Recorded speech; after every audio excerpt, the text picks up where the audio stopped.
Hello students, welcome to my channel Online Biology Tutorials. I am back again with another series of videos and this time I have brought all the chapters of Exemplar. I will be recording 5 videos for this, one for each chapter.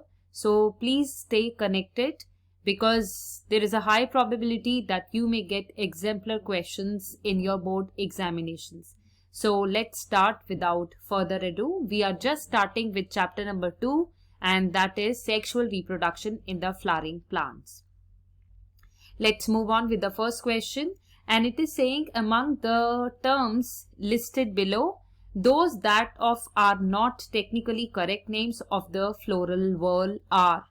So before we get into the answer, you must know that there are 4 whorls of a flower and their names are calyx, corolla, androecium, which is the collection of stamen, and gynoecium.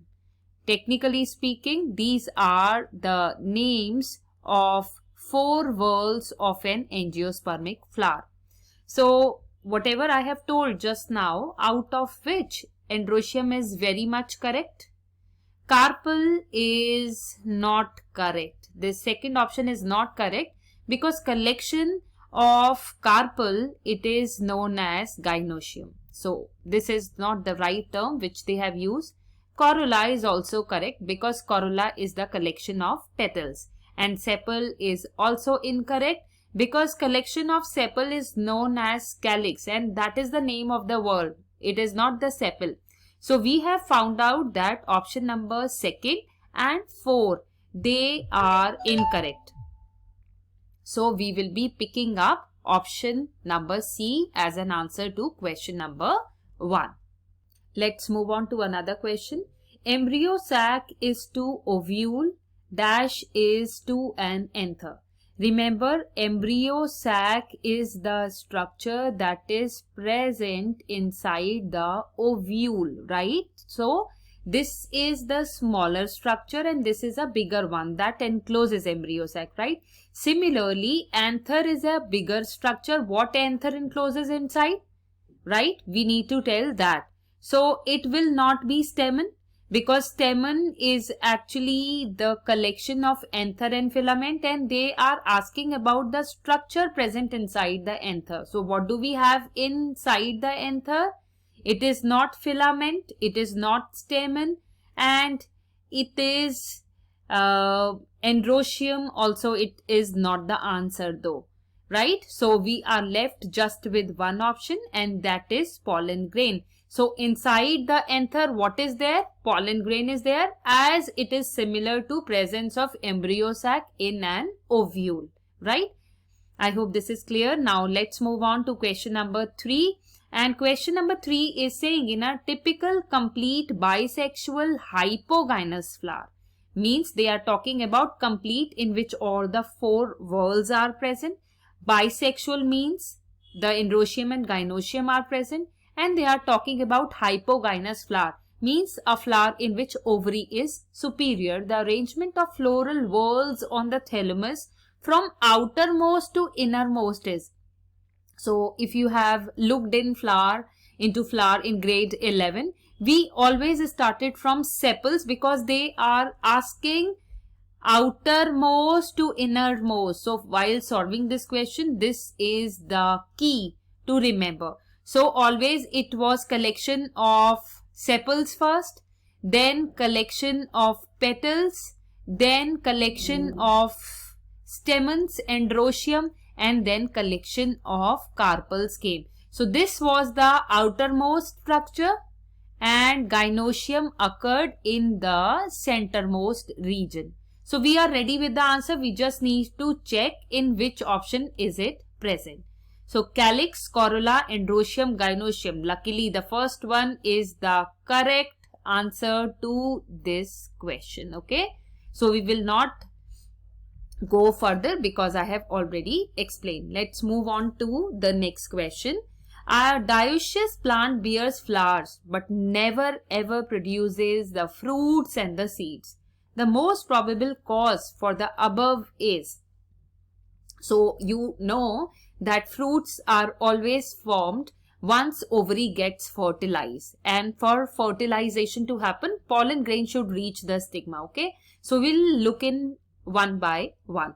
So a plant is dioecious and bears only pistillate flowers. So they are asking, one plant is there, okay, and pistillate flowers means female flowers are born.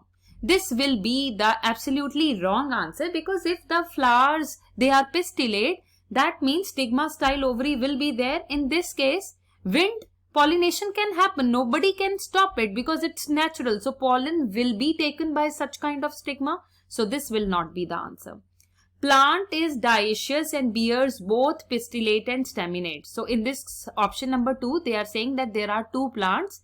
One is producing male gametes and another is forming female gametes. So in this case also, fruit formation will be there because staminate flower is there and pistillate is always there. So pollination will happen. So this will also not be the right answer.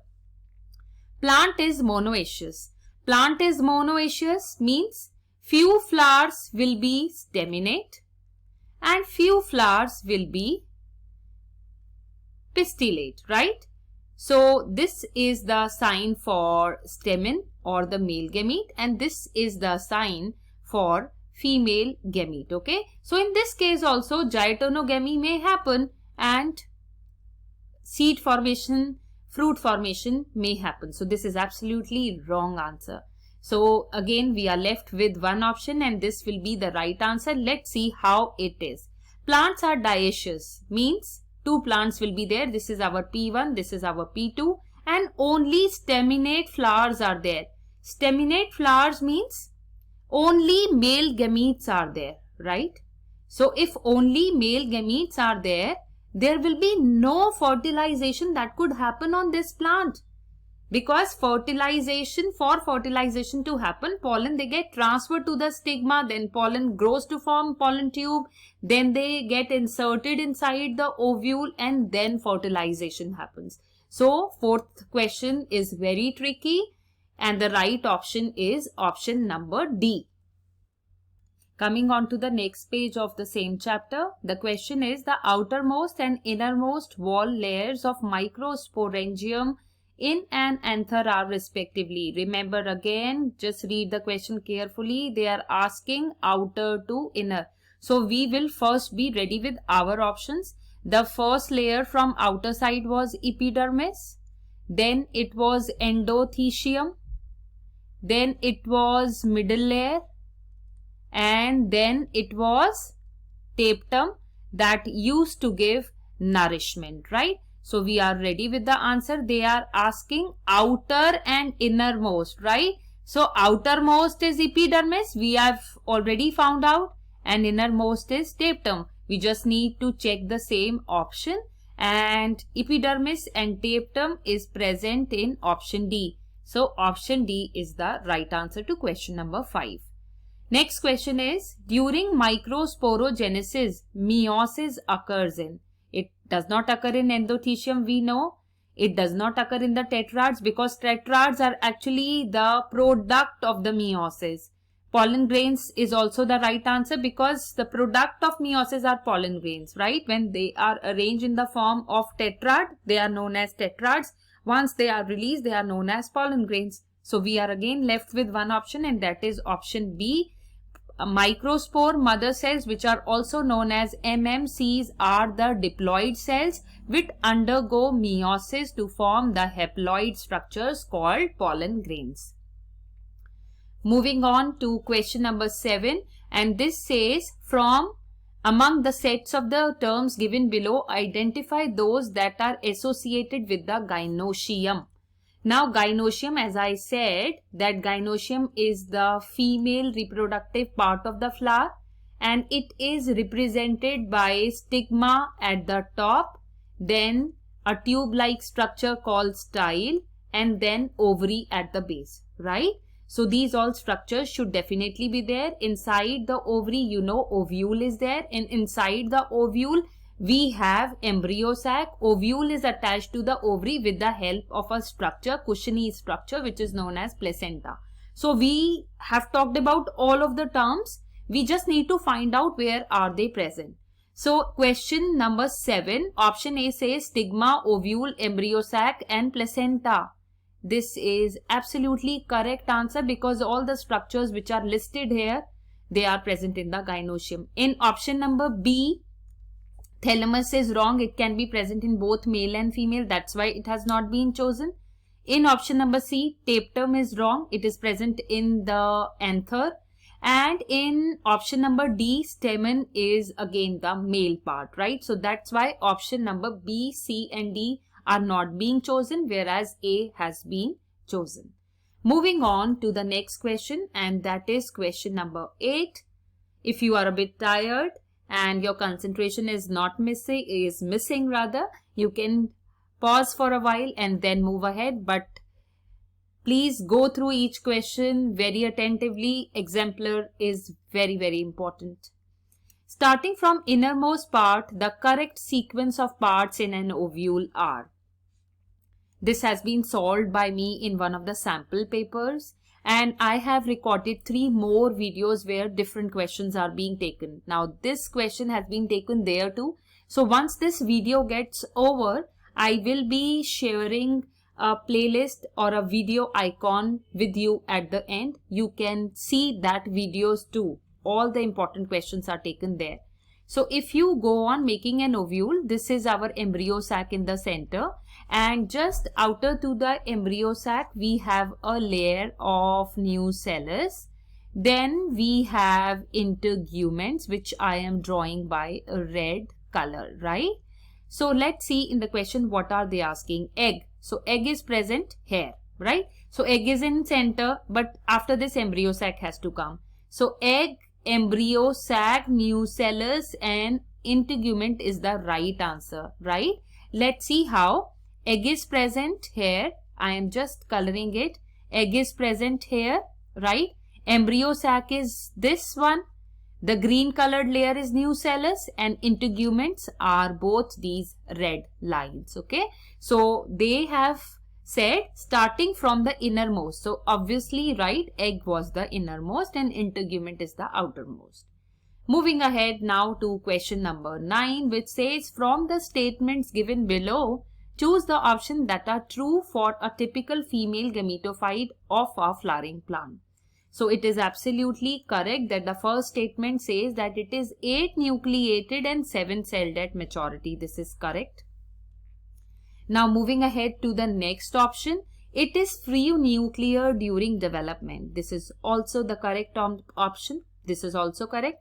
It is situated inside the integument but outside the nucellus. This is a wrong statement because female gametophyte means they are talking about embryo sac. Embryo sac is present inside the nucellus. So outside word is wrong. That's why this option is wrong. It has an egg apparatus that is situated at the chaliceal end. This is also wrong because egg apparatus is situated at the micropylar end. So we have found out that option number 1 and 2 both are correct. So this makes option C as the right answer to this question. The further question is autogamy can occur in a chesmogamous flower if. Now see here, chesmogamous flowers are the normal flowers that open and they can undergo pollination, right? So they are asking autogamy. Autogamy means they are asking about self-pollination occurs in a chesmogamous flower. Means the normal flower which we see, which are complete, in them self-pollination will happen when?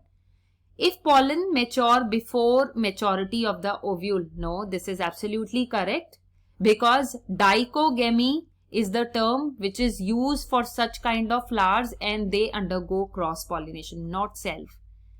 Ovule mature before maturity of pollen. This is absolutely incorrect because dichogamy will be valid to option number 2 also.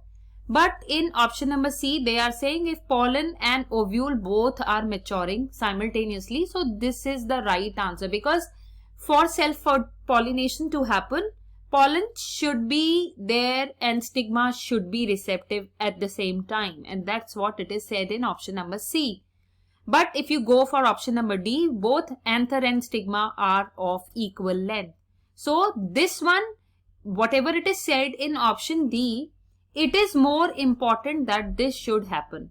If this option would have been absent, option C, and some other false statement must be there, then we would have thought of option number D. But right now for question number 10, option C is the right answer. In question number 11, they are asking us to pick up the correct statement. So let's see. First of all, you must know that cleistogamous flowers are the one which never ever opens. Okay. So cleistogamous are the ones which never open. So always self-pollination happens in them. Whereas chesmogamous, as we have talked about in the previous question, are the normal flowers which open. They may undergo self-pollination or they may undergo cross-pollination. So cleistogamous flowers always exhibit autogamy. Autogamy means self-pollination. This is absolutely correct statement. By chance, the first statement is the right answer to this question. Let's move on to another option. Chesmogamy flowers always exhibit geitonogamy. So this is not so sure. And cleistogamous flowers exhibit both autogamy and geitonogamy because they never open. So they never ever can show geitonogamy. So option C is also incorrect. Chesmogamous flowers never exhibit autogamy. They are saying that the flowers that open, they will not show self-pollination. But if the flower is complete and simultaneously pollen grains and stigma or the gynoecium is matured, autogamy can happen. So option D is also incorrect. So for question number 11, option A is the right answer. Next question. A particular species of plant produces light, non-sticky pollen in large numbers and its stigma are long and feathery. These modifications facilitate pollination by. So it facilitates pollination by wind is the right answer. This question might have been there in your few of the sample papers. It has been repeated many a times. Next question. From among the situations given below, choose the one that prevents both autogamy and geitonogamy. That means prevents means it will not occur. What will not occur? Self-pollination and geitonogamy. Geitonogamy means the transfer of the pollen from one flower to another on the same plant. So in this question, as you read, the option number A is saying that monoecious plant bearing unisexual flowers. So if monoecious plant is there, few will be with female gamete, male gamete, and few will be with the female gamete. So in this case, geitonogamy will occur. So this will not be the right answer because geitonogamy is occurring. Dioecious plant bearing only male and the female flowers. So if a plant is dioecious, that means two plants are there. On one we have male flowers, on another we have female flowers. So in this case only cross pollination will happen.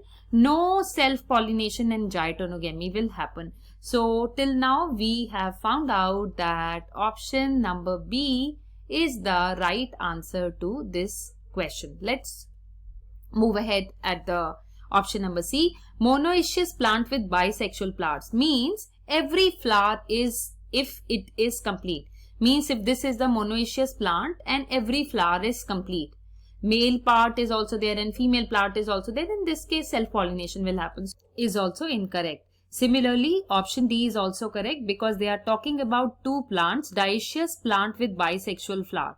Means two plants are there and they have complete flowers. So in case of complete flowers, again self-pollination will happen. So option B is the right answer to question number 13. Now let's move on to question number 14, which is asking that in a fertilized embryo sac, they are asking for haploid, diploid and triploid structures. Haploid means half chromosomes, diploid means double chromosomes, every chromosome in pairs, and triploid means every chromosome will be present thrice. So as per this, we know that synergid is haploid, zygote is diploid and primary endosperm nucleus or PEN is triploid. In this case, this will not be the right answer because synergid and antipodal both are haploid cells. Antipodal and synergids written in option C is also making this option incorrect. Synergid is haploid in the option number D. Polar nuclei, they are diploid and zygote is diploid. But the sequence of The ploidy in the question, it is asked as haploid, diploid, triploid, and this is only present in option number A, not in B, C and D. Next question is very easy. It is asking that in an embryo sac, the cells that degenerate after fertilization. So primary endosperm nucleus never degenerates, rather this forms endosperm. So this is not the right answer. Synergids and antipodals is the right answer because yes, they degenerate after fertilization. So option B till now is the right answer. Again in option C, they have written primary endosperm cells. So this is incorrect. And egg also do not degenerate because egg fuses with the male gamete of the pollen and they form zygote which divides by embryo to form embryo later. Okay. So option C, A and D are incorrect.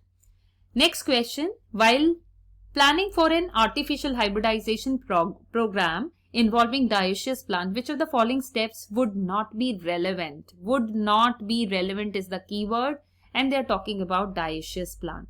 Dioecious plant means two plants, right? So of course they will be unisexual. One will be with the male gametes and another will be with the female gametes. So bagging will be done because once you need to give the pollen of your choice to a stigma, you need to cover the stigma because if it will become receptive, you cannot see pollen will come by wind and they will pollinate. But we don't want natural pollination. We want a deliberate pollination, and that's what we do in artificial hybridization. Artificial means done by human being. Breeding will be done by the human being. Dusting of pollen will definitely be done, but emasculation will not be required because the plant is dioecious. Plant is already unisexual. Emasculation is done in the bisexual flowers when we want to convert a complete flower into pistillate. At that time we do emasculation. So option D is the right answer to question number 16 because emasculation is not done, and in the question they are asking not be relevant. So we will pick up option C as an answer. This is also a good question. Question number 17. In an embryo of a typical dicot and a grass, when they are talking about dicot and a grass means they are talking here about monocot. True homologous structures means which are similar to each other, right? Polyptile and Coleorhiza, this will not be the right answer because both the options are valid to monocot. But if you see for cotyledons and scutellum, cotyledons are known in dicots, but scutellum is the cotyledon of a monocot. So this is the right answer. Option number C is the right answer to this question. Option number B, both the structures given are of the monocot, so it will be ruled out. Hypocotyle and radical, both are the structures of dicot. So we have to pick first structure of the dicot and another of the monocot, and this goes with option number C only. Phenomenon observed in some plants wherein the parts of the asexual apparatus is used for forming embryos without fertilization. Students, this is very important question because here it would be dicey to you. Let me tell you one thing. Whenever seeds are formed without the act of fertilization, this is very, very important. Whenever seeds are formed without the act of fertilization, it is known as apomixis, right? Seeds, embryo, whenever we talk about it, that means at that time you have to pick the apomixis option. But whenever we are talking about fruit formation without the act of fertilization, at that time we would be picking up the option that says parthenocarpy. So here in this question, they are talking about embryo, seed, right?